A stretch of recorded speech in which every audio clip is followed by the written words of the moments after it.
Have you ever woke up in the middle of a dream and the dream was so interesting that you wanted to go back to sleep to see the end of it?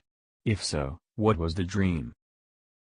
I used to have lucid dreams in my early to mid-20s. As soon as I'd realize I was asleep, I'd start flying or just rising to the ceiling because it was a cool way to test it. Then my immediate thought would be WHO should I pretend sleep with? And the excitement over that possibility woke me up every damn time. A moment, for our fallen bro. The tragedy of Icarus. Who among us hasn't dreamt of flying too close to the ceiling fan? Was exploring a jungle with a group of, I assume, friends.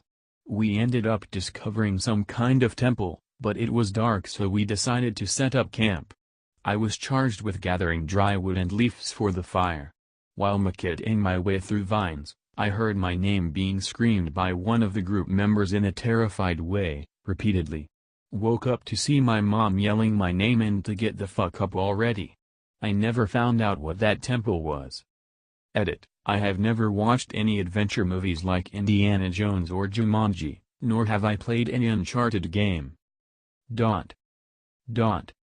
This is going to sound crazy but I had a dream exactly like that and one of the people in the camp went missing. But it continued and we found out there were jaguars in the area. I'm not joking about this at all. Same dream and I've had it multiple times. We are exploring after finding the temple I guess. It was always a very obviously ancient but important ruin that we had to explore. I get tasked with finding brush or twigs or dry wood. I'm walking around and I just hear the scariest shrill. I run and a man is there. He ties me to a barbecue grill and asks me to pick a war. I wake up. Edit: almost every time I've had this dream I thought the scream was from my little sister even though I show up and no one except the man in the grill and some wolves are there. Edit: I like people's interpretations that these are all dreams that might relate back to more nomadic or caveman times. But pick a war? I still wonder all the time what that could mean. What if when we dream we get queued up and matched with other dreamers online and share dreams? I learned I could fly, but I had to teach myself.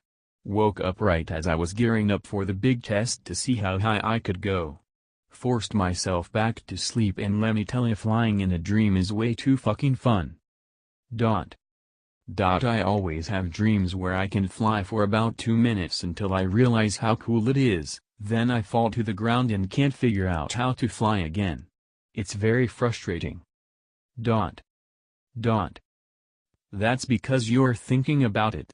If Hitchhiker's Guide to the Galaxy taught me anything, it's that if I want to fly then I absolutely cannot think at all about flying while I'm flying. When I wake up in the morning, I usually have 30 more minutes before I have to actually get out of bed. If I'm having a dream before I wake up and I go back to sleep, I can usually continue the dream. Last night I had a dream that I was in some kind of resort, Jurassic Park-like area. I went back to sleep this morning and managed to get into a relationship with a pretty hot dude who was working at the resort. I had this dream when I was in college. But I didn't just meet the girl. In this one dream, in one night we lived a whole life. 3 kids. Dream family. I don't remember if she died in the dream or if I just woke up randomly but I was mentally out of it for days. It legitimately felt like I had woken up in the past rather than the present. I've had this same dream almost. Family, kids a whole life I lived. In the dream my mom died, I planned her funeral, got her affairs in order, then buried her. Got through her death with the help of my wife and continued to live my life. Then one day I kissed my kids goodnight and went to bed. Woke up in my childhood home, confused and disoriented. Walked to the kitchen and there's mom making breakfast. I just froze. Didn't talk to her for days after being. That's how long it took me to accept it was a dream. That shit happened almost 20 years ago and I still think about my family.